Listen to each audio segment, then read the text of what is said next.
Bismillahirrahmanirrahim. Assalamualaikum warahmatullahi wabarakatuh. Dengan Bapak Irmanto. Irmanto. Pada hari ini saya akan melaksanakan wawancara berkaitan dengan tugas calon guru penggerak modul 3.1 tentang pengambilan keputusan yang bertanggung jawab. Pada saat ini narasumber saya adalah Kepala Sekolah SDN 6 Taliwang, Bapak Irmanto SPD. Bagaimana kabarnya Bapak Irmanto? Ya, alhamdulillah baik, sehat. Hari ini saya meminta waktunya sedikit sebagai tugas kami dan sekaligus sebagai pembelajaran kami calon guru penggerak dalam pengambilan keputusan yang bertanggung jawab. Menurut Bapak selama ini kan sering adanya kasus yang semestinya Bapak sebagai kepala sekolah harus mengambil keputusan. Bagaimana caranya Bapak mengidentifikasi kasus yang Bapak temui di sini yang merupakan dilema etika atau bujukan moral seperti itu? Terima kasih. Sebelumnya mungkin kami ingin sedikit memberikan jawaban terkait dengan apa yang menjadi tugas dari guru penggerak. Jadi prinsip kami di sekolah ini, cara menangani atau menyelesaikan kasus yang ada di sekolah kami khususnya. Yang pertama sekali, ketika kasus tersebut dalam penyelesaiannya nanti tidak merugikan salah satu pihak, maka kasus itu bisa saya golongkan termasuk dilema etika. Begitu sebaliknya, ketika kasus tersebut dalam penyelesaiannya bisa merugikan pihak tertentu, bahkan dalam hal ini ya, biasanya yang dirugikan itu adalah orang yang menyelesaikan kasus tersebut. Itu seperti itu. Tapi yang selama ini ada itu seringkali yang seperti apa? Apakah yang masuk ke dilema etika maupun bujukan moral? Misalnya sering yang seperti apa? Misalnya yang Bapak temui, misalnya adakah kasus yang sama-sama, misalnya orang tuanya siswa, biasanya kasusnya orang tua yang datang ke sini tentang masalah anaknya, atau biasanya tentang alumni gitu. Oke, jadi selama ini kasus yang saya temui di tempat tugas saya ini, saya kategorikan adalah dilema etika. Itu biasanya datangnya dari orang tua siswa. Kadang mungkin orang tuanya itu banyak yang tidak paham apa yang menjadi program sekolah. Kemudian dengan hadirnya orang tua siswa, kemudian kita sampaikan apa yang menjadi tujuan sekolah itu, ya alhamdulillah bisa diterima. Jadi selama ini bagaimana Bapak menjalankan pengambilan keputusan di sekolah Bapak? Misalnya ada dua kepentingan yang sama-sama yang mengandung unsur kebajikan. Misalnya pendapat orang tuanya ini juga benar, pendapat kita di sekolah ini benar, tetapi betul-betul bertentangan. Di sisi lain orang tuanya ingin anaknya seperti ini, di sisi lain kita juga menginginkan siswa kita seperti ini. Sama-sama benar, tetapi tentu saja jika kita mengikuti keinginan mereka bertentangan dengan nilai kebajikan yang dianut oleh sekolah. Jika misalnya kita tetap berpedoman, kita biasanya mungkin ini ada kekecewaan. Bagaimana Bapak menyingkapi misalnya ada kejadian seperti itu? Oke. Cara pengambilan keputusan di sekolah saya ini khususnya, ketika saya temui kasus di mana ada dua kepentingan yang sama-sama benar, dan dua-duanya itu mengandung nilai kebenaran. Yang pertama sekali, kedua kasus tersebut saya coba analisa. Nah, dari hasil analisa saya, ketika itu memungkinkan dari kedua kasus tersebut hampir atau sama, tidak ada salahnya ketika dua-duanya dilaksanakan. Kemudian di sisi lain, ketika kasus itu berbeda, jadi yang harus saya lakukan, kita perhatikan skala prioritas. Nah, kemudian kita utamakan bahwa kasus tersebut nantinya itu apakah hanya untuk diri pribadi atau individu ataupun untuk kelompok atau orang banyak. Ketika itu menyangkut kelompok dan orang banyak, maka prioritas saya itu adalah untuk orang banyak.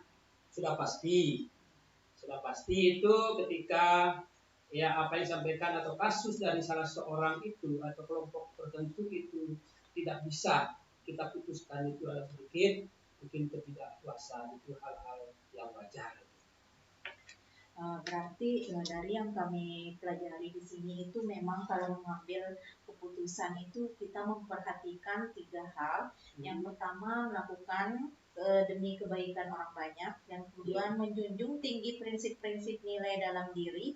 Kemudian yang ketiga melakukan apa yang kita harapkan orang lain akan kita lakukan pada diri kita. Berarti sudah termasuk dalam kegiatan pengambilan keputusan yang Bapak ambil ya. Nah, kemudian pertanyaan yang ketiga di sini kira-kira dalam pengambilan keputusannya Bapak, sebelum misalnya langsung ada tadi memang sudah analisis, tetapi biasanya dalam analisis itu kan banyak rentetannya. Nah, biasanya langkah-langkah apa atau prosedur apa yang biasanya Bapak lakukan misalnya sebelum mengambil keputusan itu? Terima kasih. Jadi yang ketiga, langkah yang pernah saya coba dalam penanganan kasus yang ada di sekolah saya khususnya ini. Yang pertama sekali mengidentifikasi kasus-kasus yang disampaikan oleh pihak-pihak tersebut. Dalam mengidentifikasi itu tentu salah satu dari yang menjadi kebutuhan dalam membantu saya untuk menyelesaikan itu adalah melihat, meninjau siapa-siapa yang terlibat di situ. Nah, lalu kemudian saya coba kumpulkan atau mencari bukti-bukti yang sesuai dari apa yang disampaikan sebelumnya. Maka setelah ada bukti memungkinkan, meyakinkan, maka sepenuhnya selanjutnya adalah tindak lanjut dari saya, yaitu bagaimana cara penyelesaiannya itu.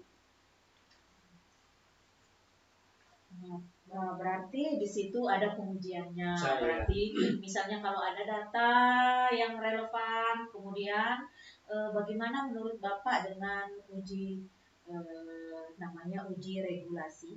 Misalnya ada nggak misalnya yang melanggar kode etik kita sebagai guru atau sebagai kepala sekolah yang dalam hal ini ada kasus itu harus melanggar apa yang kita yakini seperti itu.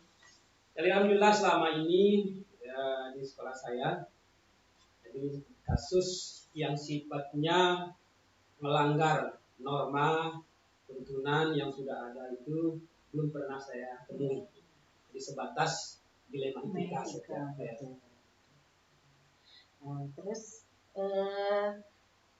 hal-hal apa saja biasanya yang Bapak anggap efektif dalam pengambilan keputusan pada kasus dilema etika? Yang paling efektif dalam pengambilannya itu apa saja?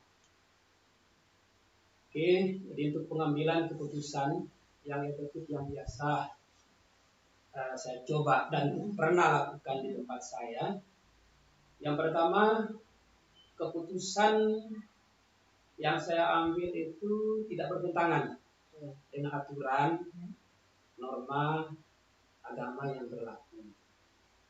Kemudian yang kedua, keputusan itu tidak merugikan orang lain. Selanjutnya keputusan itu diharapkan adalah keputusan yang diharapkan oleh yang bersangkutan. Artinya sama-sama menguntungkan. Meskipun misalnya agak tidak terlalu puas misalnya yang meminta keputusan, tetapi setidaknya tidak merugikan berbagai pihak. Seperti itu ya mungkin. Dalam pengambilan keputusan itu biasanya kendala-kendala apa yang atau tantangan-tantangan apa yang biasanya Bapak alami dalam kasus dilema etika ini? Ini sedikit jadi boleh kita katakan bumerang bagi kita sebagai kepala sekolah tentang pengambilan keputusan pada kasus dilema etika, khususnya ketika ada dua pihak, misalnya di mana pihak pertama menyangkut individu.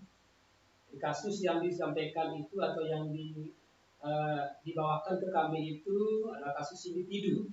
Sementara di pihak lain, kasus yang kami terima dan disampaikan itu adalah kelompok atau orang banyak.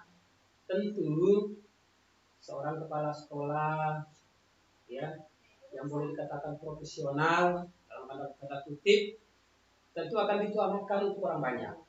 Nah, maka sudah pasti lagi sudah pasti pihak individu ini akan sedikit kecewa dengan keputusan kita. Lalu kemudian bagaimana ya langkah kepala sekolah ketika menghadapi hal demikian?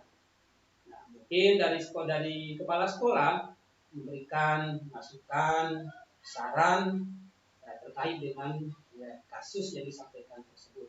Karena mungkin kasus yang disampaikan itu bisa membuat orang lain jadi dirugikan. Berarti biasanya tantangannya biasanya pihak yang meminta membuat kasus ini agak dirugikan hasilnya karena kita Bapak mengambil keputusan itu untuk kepentingan orang banyak. Ya. Kemudian misalkan ada sebuah kasus langsung ini datang ke Bapak, datang permasalahan. Apakah Bapak itu langsung memberikan keputusan di tempat atau memiliki jadwal misalnya atau prosedur untuk melaksanakan mengambil keputusan itu? Misalnya datang kasus, apakah Bapak langsung plak begini atau ada prosedur atau ataukah dijadwalkan misalnya penyelesaian itu? Oke. Jadi dalam menyelesaikan kasus yang pernah saya hadapi di sini tidak semestinya harus ada jadwal tertulis untuk menyelesaikannya. Jadi saya coba prosedur yang saya jalankan tergantung dari mudah, sulit, besar, kecilnya kasus tersebut. Ketika kasus tersebut dianggap biasa dan dapat diselesaikan di saat itu juga, di tempat itu juga, ya apa salahnya selesaikan di tempat itu juga. Begitu sebaliknya jika kasus tersebut dianggap berat, tentu perlu waktu untuk penyelesaiannya. Ya, berarti tergantung kasusnya. Ya. Kemudian di dalam pengambilan keputusan itu apakah ada seseorang atau apakah ada faktor-faktor yang selama ini mempermudah Bapak dalam pengambilan keputusan dalam kasus tersebut? Jadi menjadi seorang kepala sekolah itu bukan menjadi penguasa.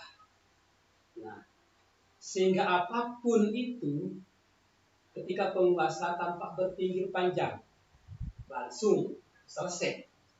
Nah, seorang kepala sekolah adalah pemimpin, maka sudah pasti dalam pengambilan keputusan itu perlu berpikir jernih, duduk bersama mungkin teman-teman guru yang dianggap bisa dan paham untuk membantu menyelesaikan bagaimana solusi dalam pemecahan kasus yang disampaikan sebelumnya oleh seorang kepala sekolah. Di dalam hal ini tidak semestinya harus ada satu orang, bisa juga orang lain selama orang ini paham kasus itu. Berarti biasanya Bapak misalnya ada kasus tentang pembelajaran anak di kelas, berarti biasanya Bapak melibatkan gurunya, kemudian menunjukkan bukti-bukti, kemudian mengambil keputusan. Terus kalau misalnya masalah yang lebih berat, mungkin Bapak menggunakan forum rapat sekolah biasanya, ya seperti itu. Kemudian yang terakhir nih Pak, dari semua hal yang telah Bapak sampaikan tadi itu, alhamdulillah saya jadinya punya ilmu bagaimana cara menyelesaikan membuat keputusan dalam kasus-kasus yang biasa kita temui di sekolah. Kemudian pembelajaran apa yang kira-kira Bapak bisa petik dari pengalaman Bapak setelah setiap pengambilan keputusan? Karena tidak semua kasusnya ini pasti sama, pasti dia berbeda-beda datang. Orang tua siswa mengadu tentang ini, besoknya orang tua siswa mengadu tentang ini, ataupun permasalahan yang muncul dari luar. Kan biasanya dari keputusan-keputusan yang Bapak ambil itu pengalaman apa yang bisa kita ambil pelajaran? Oke, terima kasih. Mungkin ini yang terakhir ya. Jadi dalam pengambilan keputusan, seorang kepala sekolah yang profesional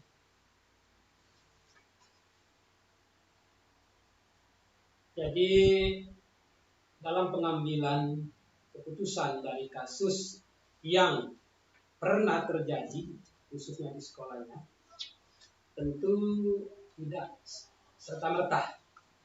Dalam hal ini ketika diterima langsung penyelesaian di tempat itu, dan sebelumnya tadi sudah saya sampaikan bahwa tergantung dari strateginya ya, kasus tersebut.